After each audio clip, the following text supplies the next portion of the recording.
Assalamualaikum warahmatullahi wabarakatuh. Bismillahirrahmanirrahim. Alhamdulillahirabbil alamin wassalatu wassalamu ala asyrafil anbiya wal mursalin sayyidina maulana Muhammad wa ala alihi washabihi ajmain. Allahumma shalli ala sayyidina al-fatihi lima ughliqa wal khatim lima sabaqa nasiril haqi bil haqi wal hadi ila siratikal mustaqim wa ala alihi haqqa qadrihi wa miqdaril azim. Amma ba'd. Alhamdulillah, puji syukur ditujukan kehadirat Allah Subhanahu wa taala. Salawat dan salam kita tujukan kepada junjungan kita Rasulullah SAW dan kepada seluruh keluarga beliau, sahabat beliau, kerabat beliau, zuriat beliau dan orang-orang yang mengikuti beliau hingga hari yaumil kiamah nanti. Pada ini malam kita membuat sebuah video yang mana kita menginformasikan tentang adanya dari Kiai Imad. Beliau telah menyusun buku lagi, satu buku yang berkaitan dengan nasab Ba'alawi ini, yaitu satu buku yang berjudul Ulama Nusantara Menggugat Nasab Palsu. Ini merupakan buku yang menjawab daripada buku yang ditulis oleh Rabitah Alawiyah yang ditulis oleh Hanif Al-Aqtas bersama teman-teman. Ini liputannya ulasan daripada Kiai Imad yang mana beliau pada tahun 2025 ini memberikan persembahan kepada Ba'alawi, yaitu sebuah buku yang berjudul Gugatan Ulama Nusantara Menggugat Nasab Palsu. Malam yang pertama untuk tahun 2025, jika ditanyakan bagaimana nasib polemik nasab di tahun 2025, roadmap-nya seperti apa? Saya melihatnya bahwa tahun 2025 ini akan masih sama dengan tahun-tahun sebelumnya, di mana selama 2 tahun lebih ini isu nasab itu masuk ke lorong-lorong sosiologis masyarakat umat Islam Indonesia, khususnya kalangan Nahdlatul Ulama.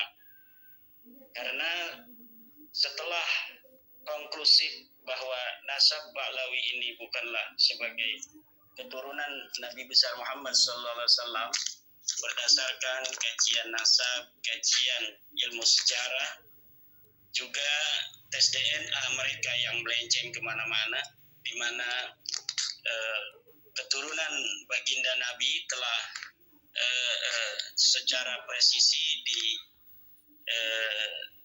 teliti oleh para pakar-pakar DNA bahwa DNA mereka adalah J1, sedangkan Ba'alawi dari berbagai macam sampel yang telah dapat kita unduh di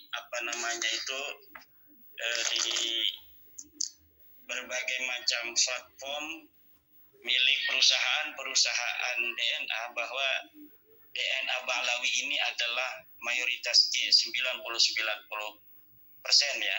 Jadi ini akan sangat sulit jika Ba'alawi dalam keadaan semacam ini masih mempertahankan diri bahwa mereka ingin diakui sebagai keturunan dari baginda Nabi besar Muhammad SAW, beserta seluruh data dan tren masyarakat yang terus uptrend, ya, di mana masyarakat selain dalam kajian epistemologis bahwa nasab Ba'alawi ini telah terbukti bukan sebagai turun Nabi, juga kajian sosiologis bahwa ada masalah relasi hubungan antara masyarakat kita di level bawah dengan bagaimana Ba'alawi memperlakukan mereka secara spiritual. Nah, jadi saya kira polemik nasab ini akan sama saja seperti tahun 2024 yang akan kita hadapi di tahun 2025 ini, sepanjang Ba'alawi ini masih mengaku sebagai keturunan baginda Nabi besar Muhammad SAW. Dari variabel-variabel yang Ba'alawi dapat gugatan dari masyarakat, baik dari epistemologis melalui kajian DNA, kajian nasab dan kajian sejarah, maupun dari variabel sosiologis yang masih belum mereka dapat meninggalkan cara-cara masa lalu di mana mereka masih menganggap diri mereka sebagai turun nabi, masih menganggap kiai-kiai di Nahdlatul Ulama sebagai pengawal dari para habaib, masih menganggap bahwa darah mereka lebih mulia, sementara telah jelas bahwa darah mereka bukan darah keturunan Nabi, bukan darah keturunan Arab.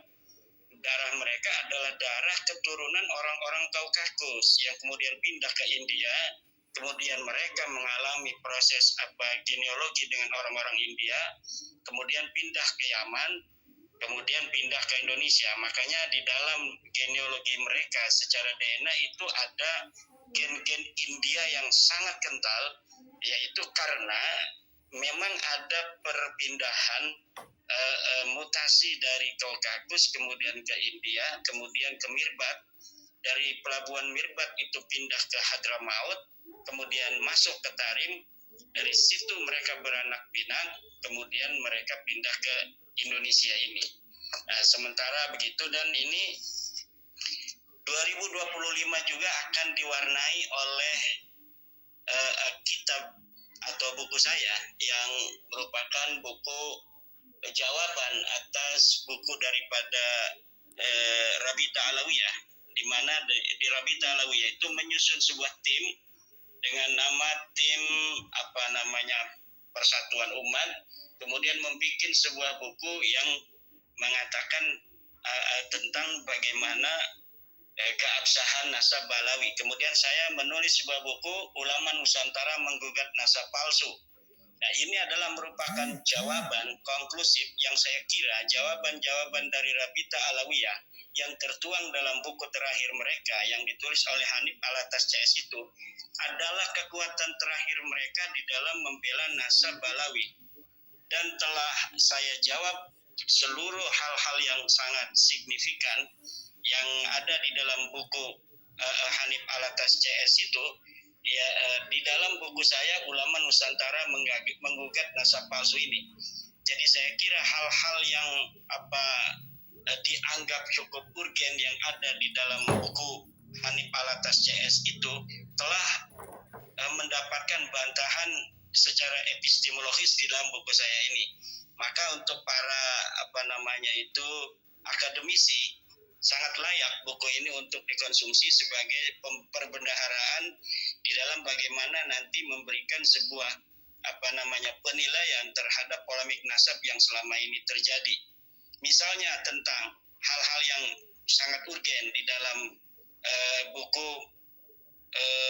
keabsahan nasab yang ditulis oleh Rabita Alawiyah itu adalah tentang bagaimana buku itu menggugat nama Ahmad bin Isa yang telah saya berikan sebuah narasi berdasarkan data yang saya temukan di dalam kitab At-Tusi bahwa Ahmad bin Isa pada 234 Hijriah itu berada di kota Suriah di pinggir kota Madinah. Dan kemudian buku Hanif Alatas itu berusaha untuk memberikan antitesis bahwa Ahmad bin Isa yang ada di dalam kitab At-Tusi itu bukanlah Ahmad bin Isa bin Muhammad An-Naqib. Dan itu bantahannya sudah ada di dalam buku saya Menggugat Nasab Palsu ini. Kemudian juga berbagai macam manuskrip yang coba untuk diberikan oleh Hanif Alatas CS itu semuanya kepalsuannya sudah saya buka di dalam buku ini pula. Berbagai macam kitab-kitab yang telah diinterpolasi, kitab-kitab andalan mereka juga telah saya bantah di dalam buku ini pula. Kemudian tentang kitab nasab yang pertama kali menyebutkan nama Abdullah yang merupakan anak Ahmad bin Isa menurut mereka, yaitu kitab An-Nafa Al-Ambariyah. Di dalam buku Menggugat Nasab Palsu ini pun saya telah ketengahkan bagaimana pendapat ulama tentang kitab An-Nafa Al-Ambariyah, bahwa kitab itu yang ditulis oleh Muhammad Qadim, penulisnya itu laisa min hada sya'ni, tidak termasuk orang-orang yang ahli di dalam bidang ilmu nasab. Sehingga dengan penilaian para ulama ahli nasab bahwa kitab An-Nafa Al-Ambariyah penulisnya Muhammad Qadim 880 itu dianggap laisa min hada sya'ni, Dengan itu, maka segala apa yang tertuang secara objektif di dalam kitab itu tidak bisa diterima secara kajian ilmu nasab, karena ahlu hadas sya'ni, para ahli-ahli nasab itu tidak mempercayai Muhammad Kalim yang menulis kitab nasab itu, tetapi dia tidak memiliki kredibilitas dan kepakaran di dalam fan ilmu nasab. Kemudian Tuhfatul Talib, kitab kedua yang memberikan bukan memberikan, yang menulis nasab Alwi bin Ubair bin Ahmad bin Isa, juga bagaimana nanti di dalam kitab ini pula telah saya ungkap bahwa mereka atau Ba'lawi ini ditulis di dalam kitab Tuhfatul Talib itu bukan berdasarkan atas referensi kitab nasab yang ada sebelumnya, tetapi berdasarkan ba'dut ta'alik yang Nah, itulah sebahagian daripada perkataan ulasan daripada Kiai Imaduddin Usman Al-Bantani sebagai di awal tahun 2025 ini beliau sudah menyusun satu buku yang berjudul Ulama Nusantara Menggugat Nasab Palsu. Ini merupakan sebuah kado yang diberikan untuk Alawi sebagai jawaban atas buku yang ditulis oleh Hanif Al-Atas yang merupakan diklaim sebagai antitesis dari Kiai Imaduddin Usman Al-Bantani. Kemudian beliau pun bantah lagi kitab bantahan yang dibuat oleh Hanif Al-Atas itu. Nah, sekiranya inilah yang kami sampaikan dalam video kali ini. Jika ada kekurangannya dan keluputannya kami mohon maaf. Wabillahi taufiq wal hidayah. Wassalamualaikum warahmatullahi wabarakatuh.